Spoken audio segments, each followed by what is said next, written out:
तो दोस्तों जब प्रभु श्री राम अपने छोटे भाई लक्ष्मण के साथ माँ सीता की खोज में जब सुग्रीव की नगरी में पहुंचे ऋषिमूठ पर्वत पर, तो उन्हें उससे पहले बहुत ही अच्छा दृश्य दिखाई दिया। तब वह माँ सीता का जिक्र करने लगे।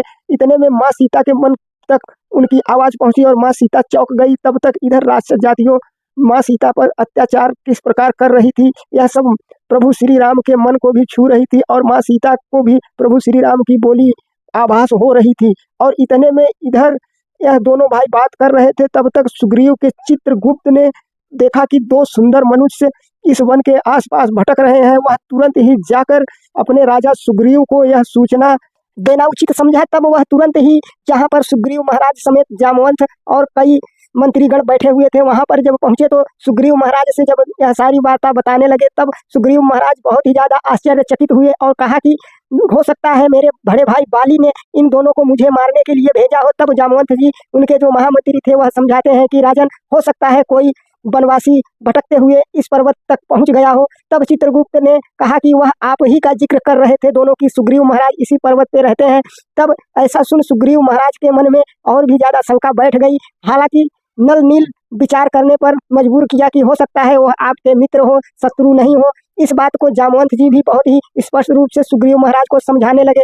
तब वह सब विचार करने लगे कि कैसे उनके मन का भेद जाना जाए। तब जामवंत जी तुरंत ही कहते हैं कि इस सब का उपाय एक है, जो कि हनुमान जी इसमें निपुण है, और क्यों ना हम उनके पास चलें और उनसे मदद मांगी जाए, जो कि इस समय कहीं पर तपस्या में लीन होंगे। ऐसा सुन सुग्रीव ने तुरंत ही हनुमान के पास जाने का निर्णय किया और सुग्रीव ने नल नील समेत जामवंत को लेकर हनुमान जी को खोजने अपनी उस गुफा से निकल दिए। और इधर हनुमान जी बहुत ही ज्यादा प्रभु श्री राम की तपस्या में लीन थे और जामवंत जी के साथ सुग्रीव महाराज तुरंत ही हनुमान जी को खोजने निकल दिए। वह सभी लोग जोर जोर से हनुमान जी का नाम लेकर पुकारने लगे और इधर हनुमान जी जो तपस्या में लीन थे, जब उनके कानों आवाज पहुंची कि हमें पुकार रहे हैं हमारे साथी जो कि सुग्रीव के सेनापति जामवंत जी और नल नील समेत, यह सब हनुमान जी अपने मन में विचार ही कर रहे थे। तब तक सुग्रीव समेत सभी सेनापति हनुमान जी के पास पहुंच गए। तब वहां पर जब पहुंचे तो जामवंत जी ने कहा कि पवन पुत्र नींद से जागो,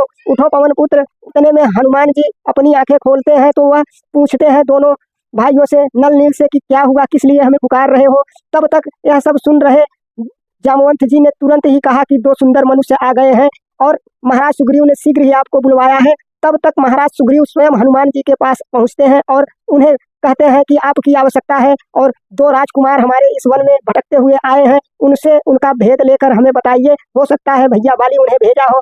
तब हनुमान जी ने प्रतिज्ञा लेती है और कहते हैं कि अगर प्रभु आपका शत्रु होगा तो इस हनुमान के रहते आपको कोई हानि नहीं हो सकता। और तब हनुमान जी ने अपना भेष बदलकर उनके पास जाने का निर्णय किया। और वह जब दोनों भाई विचार ही कर रहे थे, तब तक इधर सुंदर ब्राह्मण का रूप लेकर हनुमान जी राम के निकट से गुजर रहे थे। तब लक्ष्मण ने देखा कि कैसे एक मनुष्य इस वीरान वन में भटकते हुए आ रहा है, क्यों ना यह यहीं का निवासी हो, इन्हीं से मार्ग पूछा जाए। तब यह विचार प्रभु श्री राम सुनकर बहुत ही ज्यादा प्रसन्न हुए और कहा, सही कह रहे हो। और तब तक इधर हनुमान जी जो कि ब्राह्मण का भेष बनाकर प्रभु श्री राम के निकट आ रहे थे और उन्होंने देखा कि किस तरह से वह दोनों राजकुमार मेरे निकट आने की प्रतीक्षा कर रहे थे। तब हनुमान जी जब उनके निकट गए तो तुरंत ही लक्ष्मण ने सुग्रीव महाराज का नाम लेते हुए कहा कि मुझे उनके पास जाना है, कृपया हमें उनका मार्ग बताएं। तब हनुमान जी कहते हैं कि किस लिए उनके पास जाना है और क्या काम है उनसे, सुग्रीव महाराज किसी से नहीं मिलते। तब प्रभु श्री राम कहते हैं कि मुझ पर संदेह मत करो, मैं उनका मित्र हूँ, दुश्मन नहीं। और फिर यह सब वार्तालाप होते ही हनुमान जी तुरंत ही जब प्रभु श्री राम का परिचय पूछते हैं तो प्रभु श्री राम अपना परिचय देते हैं कि मैं राजा दशरथ का पुत्र प्रभु श्री राम हूँ और यह मेरा छोटा भाई लक्ष्मण है। जब इतनी भाषा हनुमान जी सुनते हैं तो उन्हें तुरंत ही आश्चर्य होता है और वह तुरंत ही प्रभु श्री राम को प्रणाम करते हुए कहते हैं, प्रभु मैं आपको पहचान न सका, आपका अनंत भक्त भी हूँ और अनंत सेवक भी हूँ, फिर भी मैं आपको नहीं पहचान सका, इस पे मुझे क्षमा कीजिए।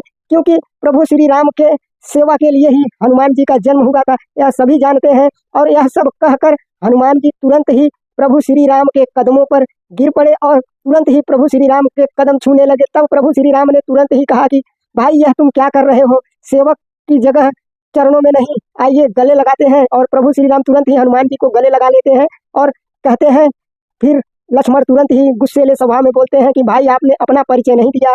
तब तक हनुमान जी अपने वास्तविक रूप में आ जाते हैं और लक्ष्मण से कहते हैं, भैया आपसे क्या पर्दा, आप तो सब जानते ही हो और इधर श्री राम प्रभु तुरंत ही जब पूछते हैं सुग्रीव का मार्ग, तो तुरंत ही हनुमान जी ने कहा कि आइए मैं आपको ले चलता हूँ उनके पास, क्योंकि रास्ता बहुत ही ज़्यादा कठिन है, इसलिए आपको पैदल चलने में दिक्कत होगी। तब लक्ष्मण कहते हैं कि पैदल नहीं चलेंगे तो क्या हवा में उड़ के चलेंगे? तब हनुमान जी तुरंत ही कहते हैं भैया आप दोनों भाई मेरे कंधों पे बैठिए, मैं आप लोगों को सुग्रीव महाराज के पास ले चलता हूँ। यह सब सुन लक्ष्मण भी गले से लगा लेते हैं और कहते हैं कि हनुमान जी जब आप प्रभु श्री राम के भक्त और सेवक हैं तो आप हमारे भ्राताश्री हुए, ज्येष्ठ भ्राताश्री हुए।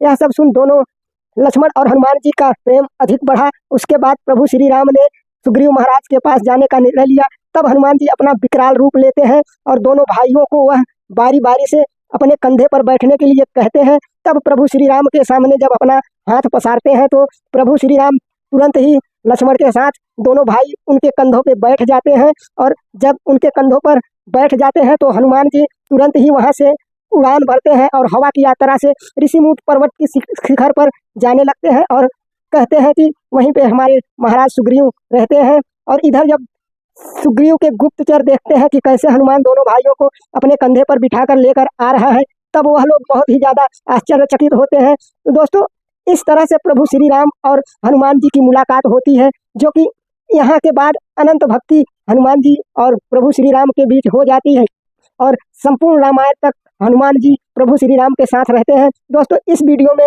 फिलहाल इतना ही। अगर प्रभु श्री राम और हनुमान जी का यह मिलन अच्छा लगा हो तो प्लीज वीडियो को लाइक और चैनल को सब्सक्राइब जरूर कर लेना, क्योंकि आप लोगों के एक सब्सक्राइबर से हमें बहुत ही ज्यादा मोटिवेशनल मिलता है। तो इस वीडियो में बस इतना ही।